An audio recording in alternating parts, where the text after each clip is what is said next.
Well, let's talk about your history a little bit. Sure. Because we've known each other for what, maybe 4 or 5 months now. Well, I think more than that. Has it been? Time is flying. Yeah. I think it's at least over a year. Right, because I got here maybe in May. So yeah, almost a year. Almost a year, Oh my yeah, gosh, yeah. it's great. You know, it's wild, like opening the business and the shows that we've done and the amount of times you've been by. That's really, really something. Yes. But your history I found very, very interesting. You really got started being exposed to the intricacies of humanity through sports, it seems. Well, I grew up. The name of the book is From the Projects to Profiles, project representing the New York Housing Authority. You know, we called them the projects. Yeah. And they were developed after World War II. Mm-hmm. This is 1958, right? In South Beach. So my father had come back from World War II. He was fought for 5 years in the Philippines. Oh, man. So now he comes back. He's like 31 years old, no education, no job, no family. So the soldiers were all starting late, and there was no housing. Yeah. So that's when they built all these projects. Oh, wow. And the rent was reasonable, and everyone was in the same boat, which was they were trying to get started late, and no one had any money. Did people look down on the development of these projects? No, it was a great place to grow up, actually, because you had 200 kids every day out in the park looking to play ball.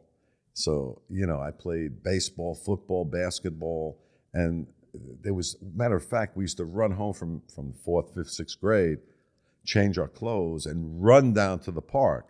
If you didn't get there fast, you couldn't get a court. You'd have to get next, you know. Right. So you'd run down there quickly so you'd be able to play immediately. Right. And so it was a great place to grow. A lot of lessons were learned. You had to be tough. You know, it was a tough place to grow up. Mm-hmm.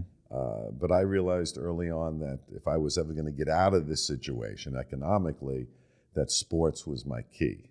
My father was a great baseball player. Really? So I inherited his athletic genes. The Mickey Mantle gene. Yeah, he was good, but he would have been a pro baseball player had it not been for the war.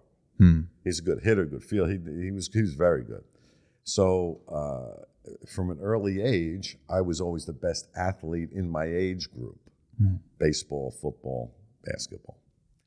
And I remember going to my high school, which was New Dorp High School on Staten Island. And it was a perennial powerhouse. They had just won the city championship the year before I started high school. So I assumed that I would go there and be their next big star. Right. So I see the first day, it says football meeting, tryouts, 3:00. And I go into the gym and there's 500 other kids sitting in the stands that were bigger than me, stronger than me, faster than me. And I said, oh my God, how's this going to work? I'll be lucky if I make the team, let alone be the next big star. Mm-hmm. So in those days, we had so many kids in the school. It was like 4,000 kids. Freshmen had late session, which means you didn't even start till 11:30 in the morning. Wow. And you went to 5:00 at night. So what I would do is I would get up 8:00, put my workout clothes on, go to the park. And I was still playing all the sports in all the leagues. Right. But I thought I needed an edge somehow to find my spot amongst these 500 kids in the bleachers. So I would get up and run sprints, push-ups, sit-ups, agility drills, go home, shower, and then go to school. And I did that for months on top of months. And I ended up making the team as a sophomore. And I played. I was a starter. And then my junior year, we were very good. And I think we lost our first game, 12-7 to John Adams from Queens. Never forget. And then we never lost again. And we won the city championship my senior year. Mm-hmm. And I won the city scoring championship. I scored the most points of any other person in the city of New York my senior year, which got me a scholarship to a college called Missouri Valley College on a football scholarship. And that was my goal from the start. Wow. But I got to tell you one more story that I think you'd enjoy. Before I mentioned that one thing we all had in common, nobody had any money. So here I am it's my last game of the season. We're playing Curtis High School, and there's 10,000 people in the stands. And the week before, in practice, my shoe ripped from the sole, my cleats. Right. And I said, oh, what am I going to do? This is everything to this last game. I'm going for a scholarship. I'm leading the city in scoring. Mm-hmm. What do I do? And it never dawned on me to go to my parents and say, I had this problem with my shoe, and I'm concerned because I'm afraid it'll rip and I won't be able to play. For one game, I would never burden them to do that. Mm-hmm. So I talked to the trainer. He said, don't worry about it, Mickey. We'll just tape it so the shoe become part of your foot.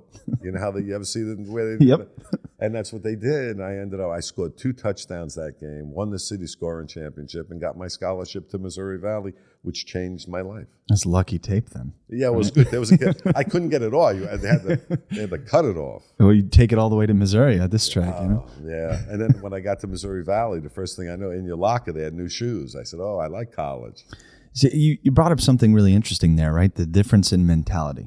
Yeah. Right, where you wouldn't ask your parents to burden, you wouldn't burden your parents with the request to get new cleats. I wonder about this, right? Because the greatest generation of Americans was during World War II.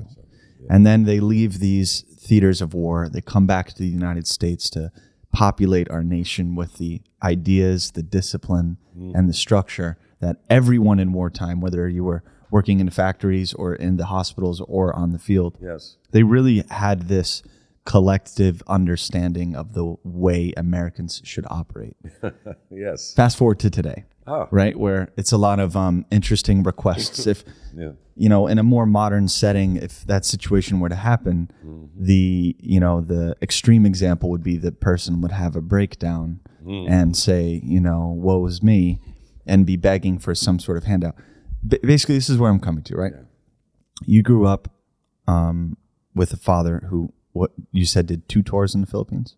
Well, he was there for 5 years. Okay, so 1 tour. I don't even, and in those days it was during the World War II. Right. So you were there and you weren't leaving until the war was over.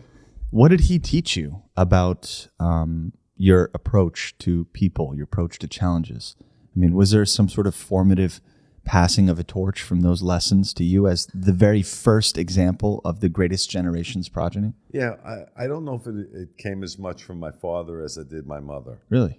Because no one in my family had ever been to college. Wow. And she would always say to me, Mickey, I want you so badly to go to college. But, you're going to have to earn a scholarship to make that happen.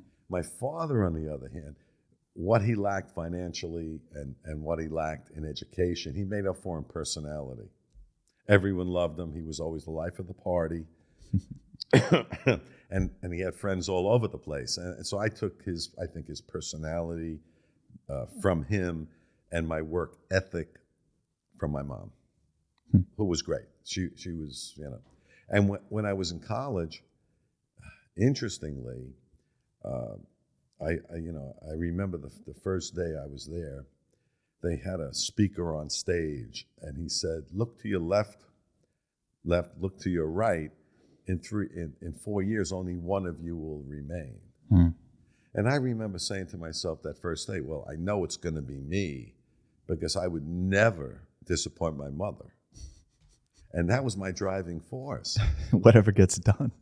I said, they may disappear, they may drop out, but my mother would be devastated. Right. So I got to figure out a way to get out of here with a degree.